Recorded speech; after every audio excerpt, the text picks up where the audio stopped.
La question de l'employabilité. D'abord, l'employabilité, ce n'est pas seulement pour l'emploi. L'employabilité, c'est pour l'auto-emploi, c'est pour l'entrepreneuriat. Donc, il nous faut élargir notre champ de compréhension de l'employabilité, premièrement. Deuxièmement, l'employabilité n'est pas seulement au niveau de l'enseignement technique et professionnel. Même dans l'éducation de base, la question de l'employabilité est posée. Et le ministre de Singapour nous disait que d'abord, c'est là-bas que ça se joue principalement avant l'enseignement technique et professionnel. Parce qu'il faut que les enfants apprennent à savoir gérer du temps, comment gérer le temps. Il faut qu'ils apprennent comment prendre des initiatives, comment innover, comment entreprendre une démarche de résolution de problèmes nouveaux, comment utiliser les technologies de l'information, comment communiquer. Donc, ce qu'on appelle les compétences génériques de travail, comment travailler en équipe, entre pairs. Et ça fait partie des compétences du socle commun que tout le monde doit avoir, quelle que soit la destination finale. Donc, l'employabilité joue déjà à la base à ce niveau-là.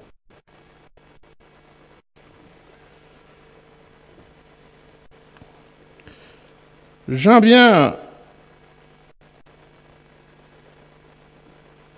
à la question de l'incitation. Sur l'incitation, vous avez vous-même vu qu'il y a eu plusieurs propositions, les centres d'excellence, le mentorat, les parcs scientifiques, les prix, etc. Il y a donc énormément de propositions pour que nos apprenants soient attirés par la science et par la technologie.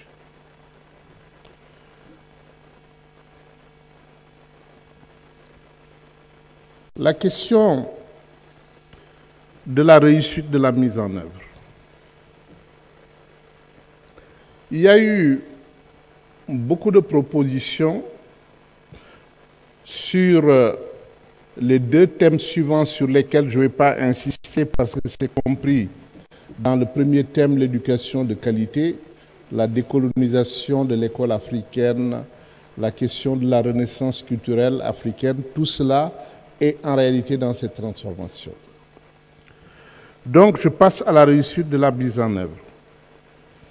Pour la réussite de la mise en œuvre, on a beaucoup évoqué la volonté politique. La question qui s'est posée à nous, c'est qu'est-ce que la volonté politique? Qu'est-ce que signifie une volonté politique? Il y a volonté politique lorsqu'il y a des prises de décision politiques. On décide d'une réforme, le leadership au plus haut niveau prend les décisions politiques appropriées. Deuxièmement, il promeut un cadre législatif nouveau, capable de favoriser le changement que l'on veut mener. Troisièmement, il fait des arbitrages budgétaires qui sont favorables à ces changements. Quatrièmement, il mobilise l'administration, il mobilise la société au service des objectifs de transformation. Et cinquièmement, il construit un consensus national autour de ces changements. Voilà le rôle du leadership politique et voilà ce que signifie volonté politique pour la réussite de la transformation. Deuxième élément, le financement que l'on a beaucoup évoqué. Il y a trois caractéristiques principales qui ont été soulignées. Un financement innovant, un financement efficace, un financement durable. Les trois éléments essentiels. Financement innovant, ça veut dire autre que les canaux traditionnels, notamment les canaux budgétaires. Il nous faut amener d'autres contributions à l'éducation. Évidemment, c'est selon les réalités et le potentiel de chaque pays qu'il faut chercher ces contributions complémentaires à l'éducation. Deuxièmement, efficace. Le volume de financement n'a pas de sens s'il n'y a pas une allocation et une utilisation efficace. Vous pouvez mettre beaucoup d'argent et ça ne sert à rien. Et quand on regarde la réalité des pays africains, c'est vrai qu'il y en a qui mettent beaucoup plus d'argent dans l'éducation que d'autres, mais lorsqu'on regarde les résultats, ça ne reflète pas le volume. Parce que certains utilisent efficacement et d'autres non. Donc, où est-ce que je mets l'argent? Ensuite, comment on l'utilise? Si nous n'avons pas ces deux éléments-là, du point de vue de l'efficacité, augmenter le financement ne sert à rien.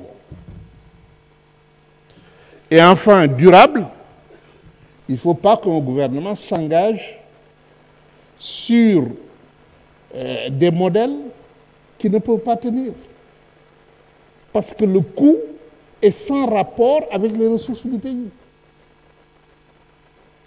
Et nous avons aussi ce problème-là, et les gouvernements doivent réfléchir là-dessus. Souvent, sous la pression, ils acceptent des choses, et après, le problème, c'est que le gouvernement ne respecte pas ses engagements. Il ne peut pas les respecter parce qu'il s'est engagé sur des modèles qu'il ne peut pas assumer. Dernier élément pour la réussite après le financement, c'est les capacités institutionnelles et techniques. Nous avons un sérieux problème à ce niveau. Et nous avons encore plus de défis aujourd'hui. Les capacités de planification sectorielle sont déjà faibles. Mais le problème, c'est qu'avec les nouveaux objectifs, ce n'est pas les capacités de planification sectorielle qui vont être suffisantes. Il faut avoir des capacités de planification intersectorielle. C'est encore beaucoup plus complexe. Pour pouvoir développer des interventions intégrées. Parce que sinon, vous ne pouvez pas développer des interventions intégrées. Quelle intervention je vais développer avec le ministère de la Santé? Dans le sens d'améliorer la santé du pays au niveau des comportements et des consciences en matière d'éducation. Comment ensemble, avec le ministère de la Santé, je pourrais le faire? Comment avec le ministère de l'Environnement, je peux travailler sur un programme intégré pour que les consciences et les comportements écologiques soient là? Donc, nous avons un défi énorme de capacité à ce niveau. Nous avons déjà d'autres défis en matière de capacité de collecte d'informations, en matière de capacité d'évaluation et surtout en matière de capacité d'analyse des résultats de l'évaluation. Beaucoup de pays ici ont des évaluations des apprentissages. Mais aujourd'hui, il y a des conséquences qui doivent être tirées des résultats des évaluations. L'analyse n'est pas faite pour permettre justement au pays de pointer du doigt là où il faut agir pour que l'amélioration se fasse.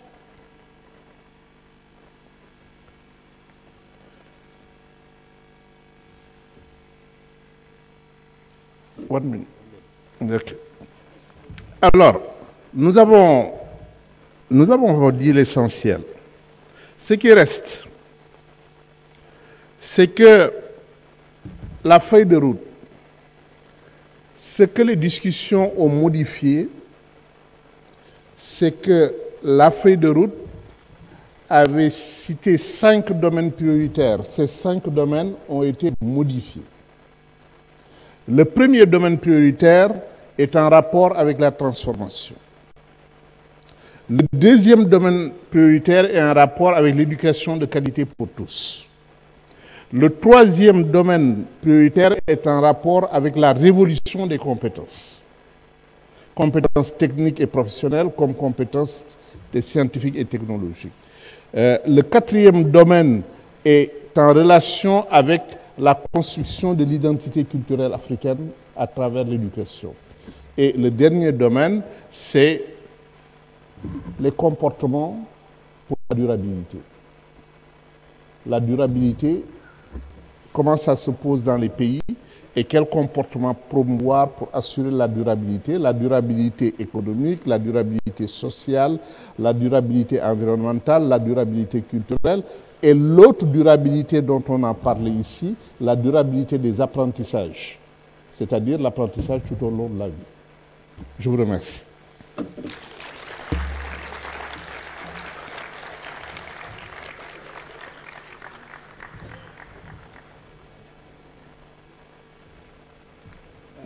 Thank you very much, Mamadou. I think you'll all agree with me that Mamadou and his team have done an excellent job in trying to filter the messages in a structured way that we can all identify with. So, Mamadou and your team, thank you very much once again.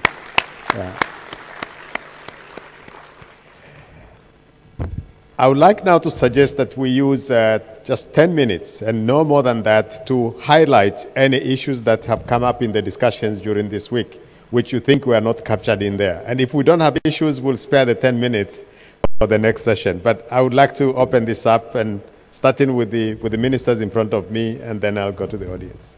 Any minister would like to add to what has been said very quickly? Minister from the Gambia. I think you may have, do we have any microphones handy?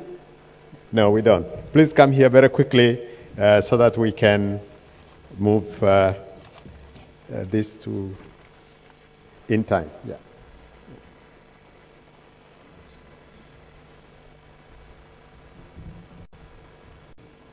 Thank you, Mr. Moderator. I would like to touch on three: transformational change, behavioral change, and also cultural renaissance. Now, sorry? Okay. The question is, how can we have transformational change in Africa if the leadership itself does not set the tone? That is the problem. Africa is beset with 4 C's: corruption, conflict, capacity, and commitment. There's lack of commitment, there's corruption, and there's conflict. And therefore, you cannot have capacity development. Africa has everything to solve our problems in terms of the resources if there was no war. If we de-risk this continent, then we can put everything into it, you know. But, I mean, we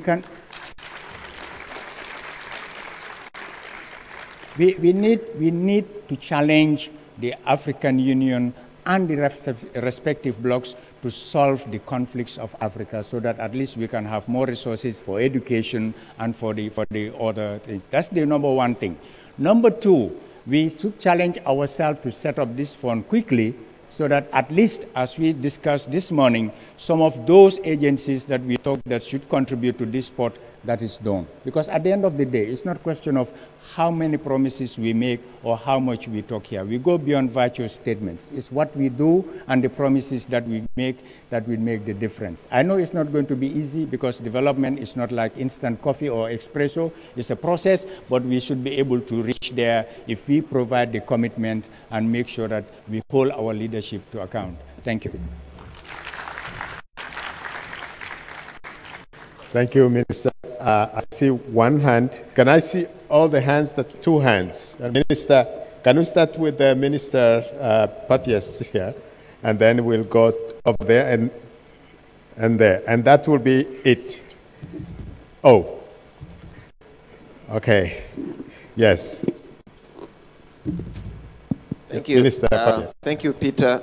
Mine is just one element which I feel it has not been discussed over the last 3 days. And this is the role of parents into education of our children. The role of parents, yes, we can put investments in building very good classrooms, in putting board state-of-the-art technology.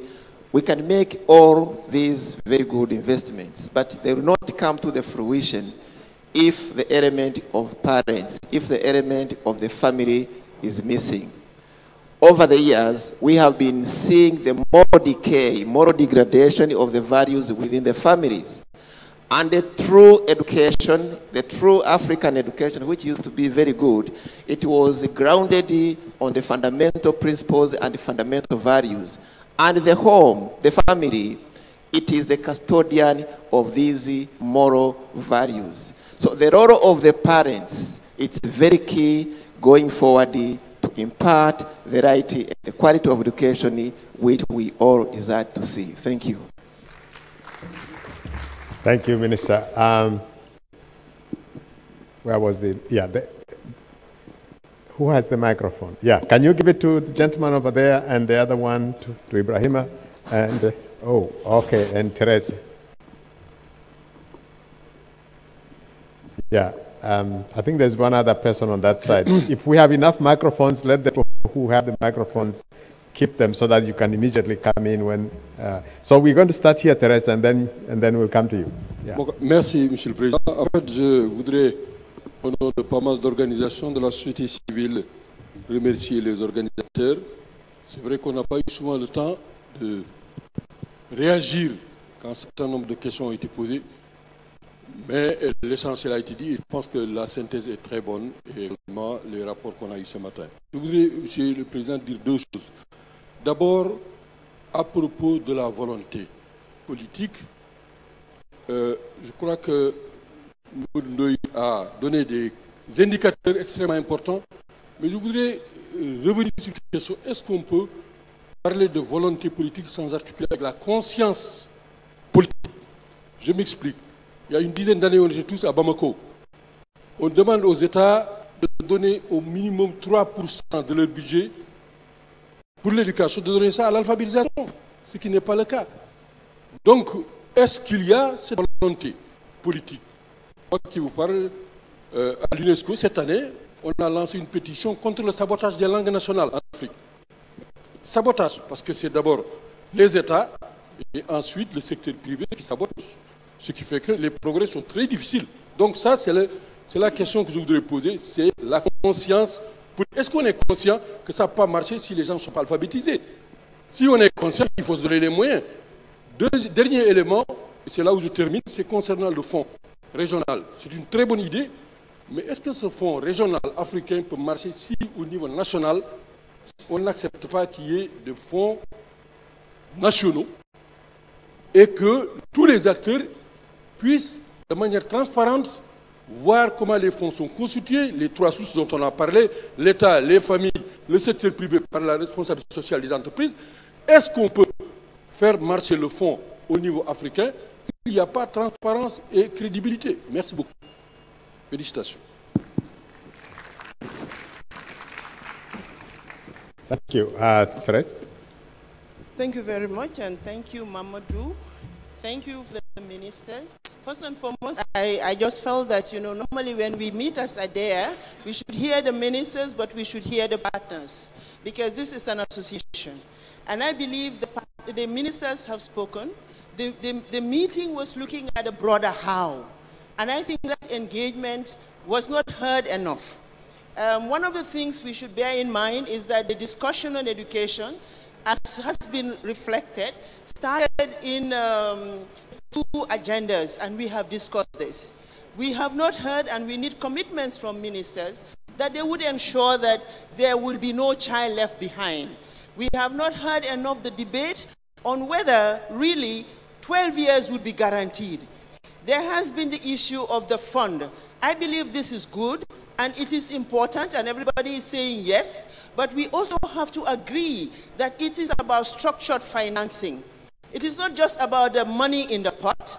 As has been referred to by the minister from higher education in the Gambia, there is the issue of corruption. So I believe we must also talk about the accountability of this fund if it is to be set up, and it should be fund set up at 3 different levels, and the issue of transparency must come in.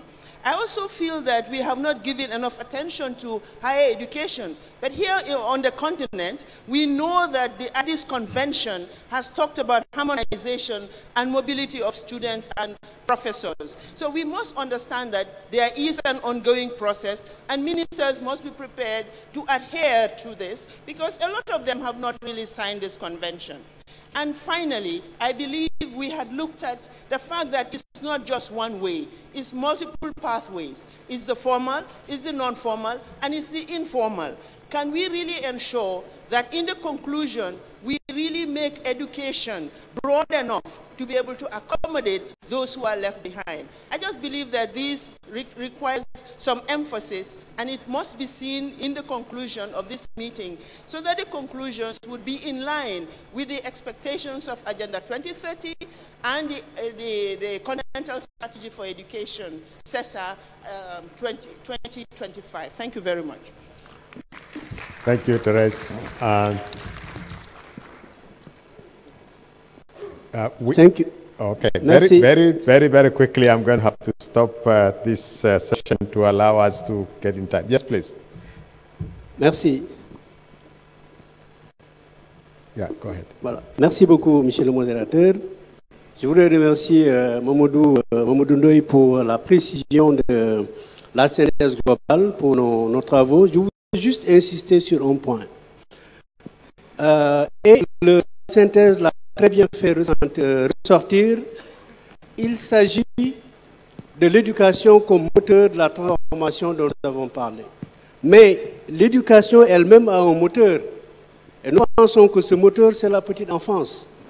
Comment, à partir de la mise en œuvre de programmes généralisés à la petite enfance, on peut à la fois non seulement agir sur les aspects d'accès, sur les aspects de qualité, mais même sur les aspects en ce qui concerne les questions culturelles de l'Afrique. Donc, lorsqu'il s'agira de faire les arbitrages, parce que souvent, on dit la petite enfance coûte cher. Oui, les modèles que nous avons jusqu'ici en Afrique, ce sont ces modèles qui coûtent cher, parce que calqués sur les modèles occidentaux. Mais il y en a d'autres, communautaires, sur la base de l'approche familiale, qui coûtent moins cher, qui sont efficaces et qui peuvent s'inscrire dans la durabilité. C'est pourquoi nous voudrions inviter, mesdames et messieurs les ministres, les décideurs, à repenser cette approche et à partir de la base, à commencer par le commencement, c'est-à-dire la prise en charge de la petite enfance. Merci.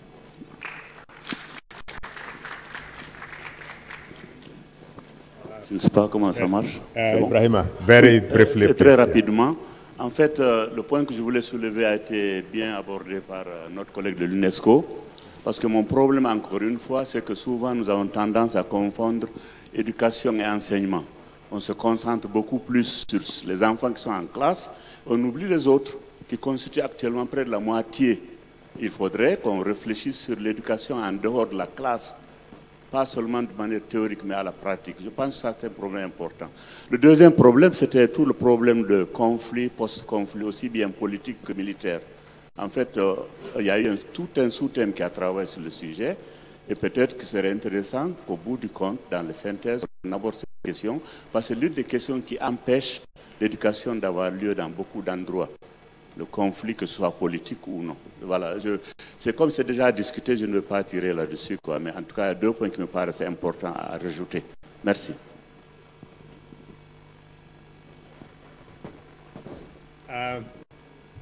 Thank you very much, Ibrahim. You know, I'm sure many of you would like to speak some more, but we are under a tight time constraint.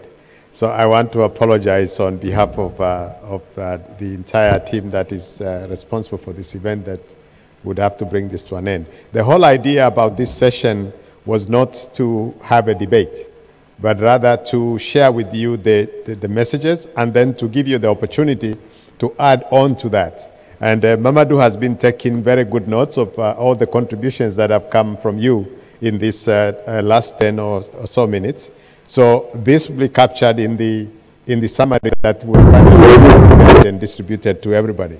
And please, for those of you who would have wanted to speak but did not have the opportunity, please either give your point here to Mamadou or send an email so that we can include this in the final summary for this conference. I really apologize. I know that there are many of you who are burning with ideas, but we are tight on time. So I just want to conclude the session by saying once again, thank you all very much. And thank you, Mamadou and the team, for doing a wonderful job in trying to distill from what was a very complicated discussion.